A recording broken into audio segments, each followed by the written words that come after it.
Nous allons voir cet exercice-là. On demande de déterminer la forme algébrique des nombres complexes suivants. Z égale à 1 plus 2, 1 divisé par 2 plus 4i, et B, je peux l'appeler Z2. Hein. Z2 égale à 3 plus 2i. Donc la forme algébrique de nombres complexes, c'est ce qu'on appelle, c'est cette forme-là, Z égale à A plus IB. Si Z est écrit sous cette forme, on dit que Z est sous la forme algébrique. Et après, on donne un autre nombre complexe, Z, qui est égal à Z plus 1 divisé par Z moins 1. Z est un nombre complexe. Ça dit que Z appartient à l'ensemble des nombres complexes. Comme on note, ça c'est. Et Z aussi différent de 1. On A, entre parenthèses 1, c'est ce qu'on appelle A d'affixe 1. Si on a A, entre parenthèses Z, on lit A d'affixe Z. Après, on pose Z, petit z égale x plus i, y.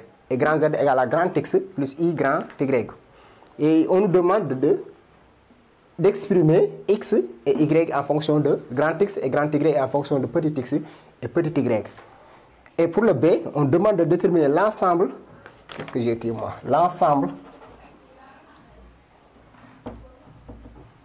L'ensemble des points M du plan tel que, premièrement, Z soit un réel.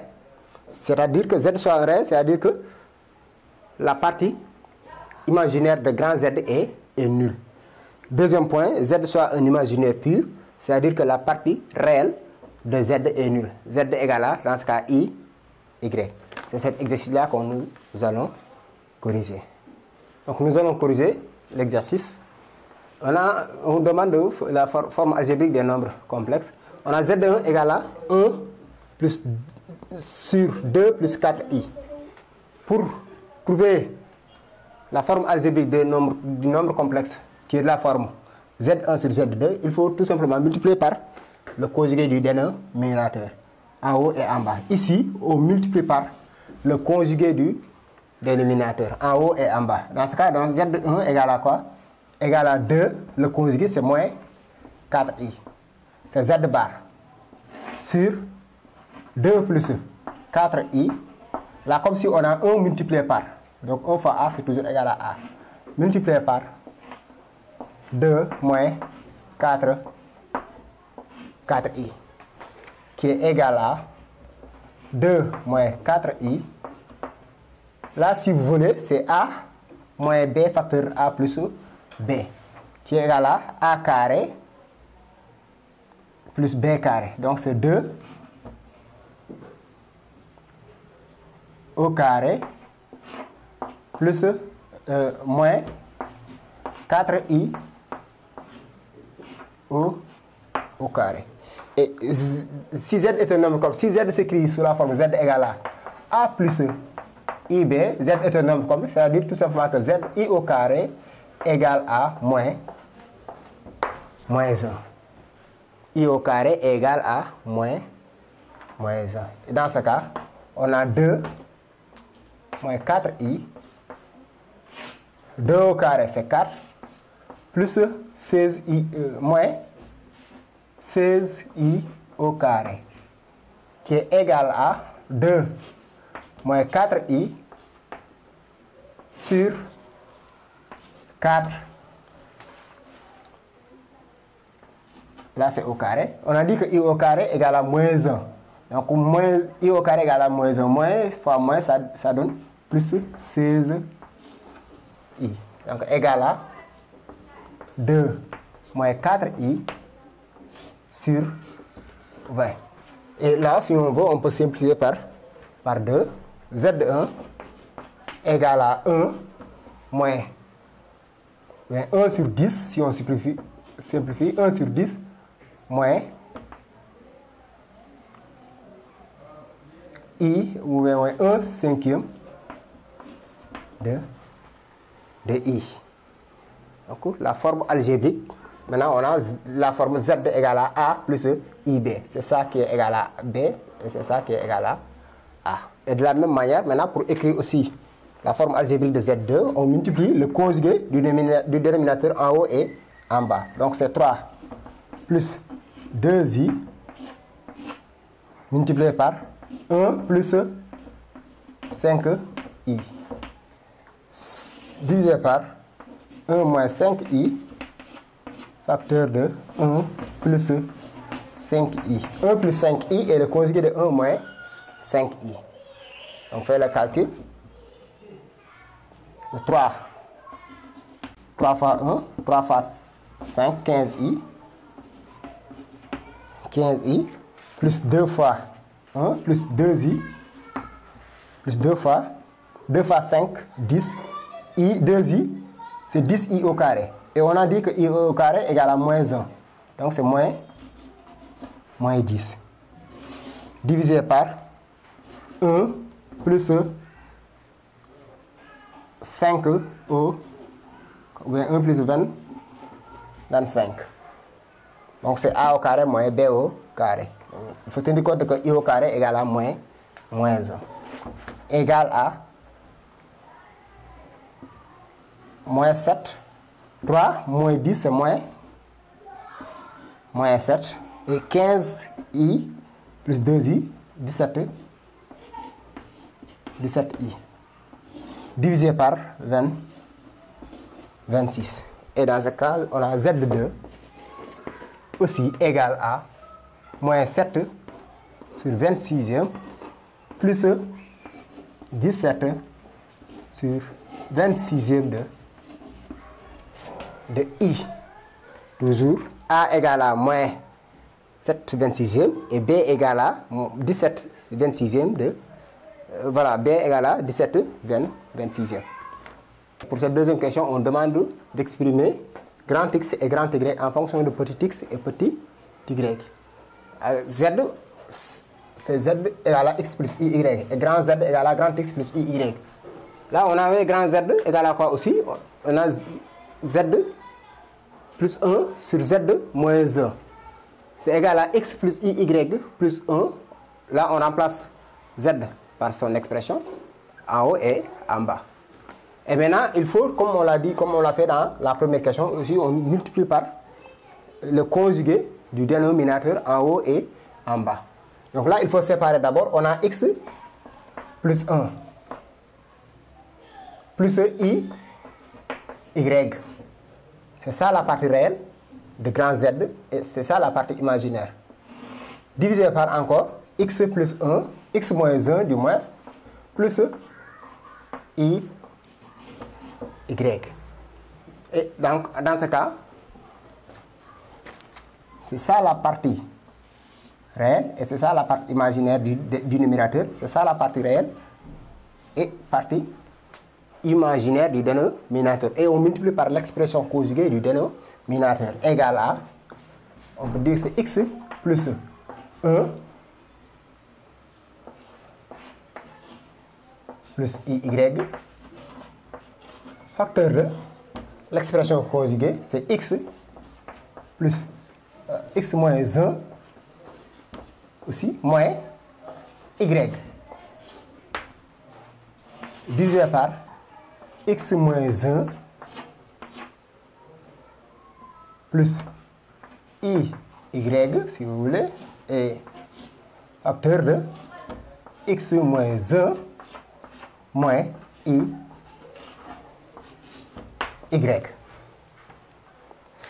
Égale, on calcule, là c'est x plus 1 facteur de x moins 1. Donc c'est x plus 1 facteur de x moins 1. Après, x plus 1 facteur de moins y. Donc on a moins y facteur de x. Là c'est y. y facteur de x plus 1 plus y facteur de x moins 1 plus y facteur de moins y. Donc ça devient moins i carré y sur x moins 1 de tout au carré plus y au carré, qui est égal à, je développe, là j'ai a moins b facteur de a plus b, dans ce cas c'est x au carré moins 1 moins i xy moins i y plus i xy aussi, i xy moins i y. I au carré égale à moins 1. Moins fois moins, ça donne plus. Donc c'est plus y. Là c'est au carré. Hein? Y au carré. Divisé par x moins 1 de tout au carré plus y au carré. Et là on simplifie. On a quoi? On a i xy moins i xy. Finalement, qu'est-ce qui reste? On a quoi? X carré, on sépare les parties réelles, moins x carré plus y carré plus y carré moins 1 sur x moins 1 de tout au carré plus y au carré. Qu'est-ce qui reste? Moins 2 y i sur x moins 1 de tout au carré plus y au carré. Et là, on a quoi? On a grand Z aussi. Mais n'oubliez pas aussi qu'on avait, en haut, on avait grand Z égal à x plus iy égal à x plus i y. Les deux nombres complexes sont égaux du moins, si leurs parties imaginaires, leurs parties réelles sont égales et leurs parties imaginaires aussi sont égales. Et dans ce cas, on peut dire que grand Z égale à x carré plus y carré moins 1 divisé par x moins 1 de tout au carré plus z au carré. Et grand Y égale à moins 2 y sur x moins 1 plus y au carré. Et on a maintenant grand X égale à x au carré plus y au carré moins 1 sur x moins 1 de tout au carré plus y au carré. Et grand Y égale à moins 2 y sur x moins 1 de tout au carré plus y au carré. Donc voilà, on a exprimé grand X en fonction de x et y, petit x et petit y, et grand Y en fonction de petit x et petit y. Et maintenant pour le B, on demande l'ensemble des points M d'abord pour que Z soit réel. On avait quoi? Que Z égale à x plus i y. X, c'est ça l'expression de grand X et aussi l'expression de grand Y. Z est un réel si seulement si la partie imaginaire de Z est nulle. C'est-à-dire quoi? Que donc Z, c'est grand Z réel, équivalent de dire quoi? Que la partie imaginaire est nulle. C'est-à-dire quoi? Que moins 2y sur x moins 1 de tout au carré plus y au carré égale à 0. On sait que le dénominateur n'est pas nul parce que dans le départ on nous avait dit que z était différent de moins 1. C'est-à-dire quoi? Que c'est le numérateur qui est nul.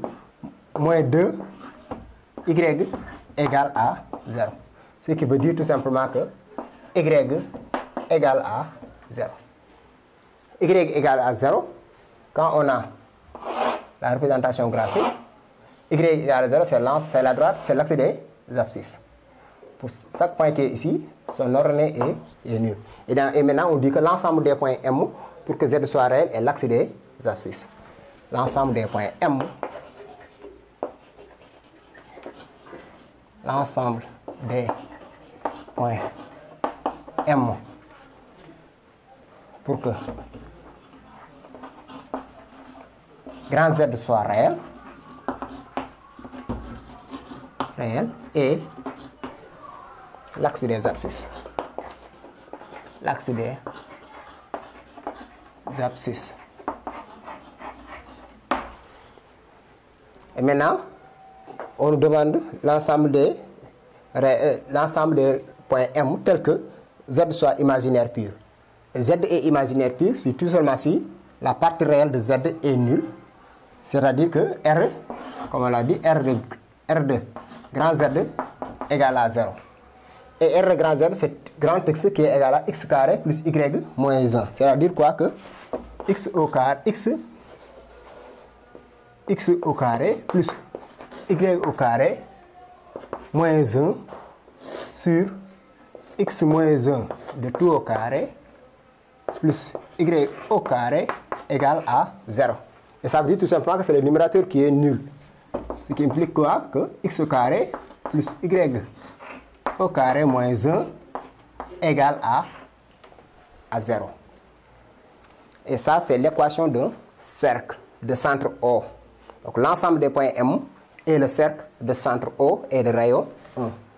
C'est-à-dire tout simplement qu'on a X au carré plus Y au carré égale à 1. Et maintenant, l'ensemble des points M, l'ensemble des points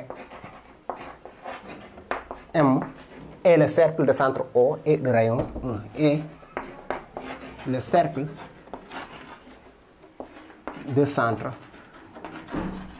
O et de rayon 1.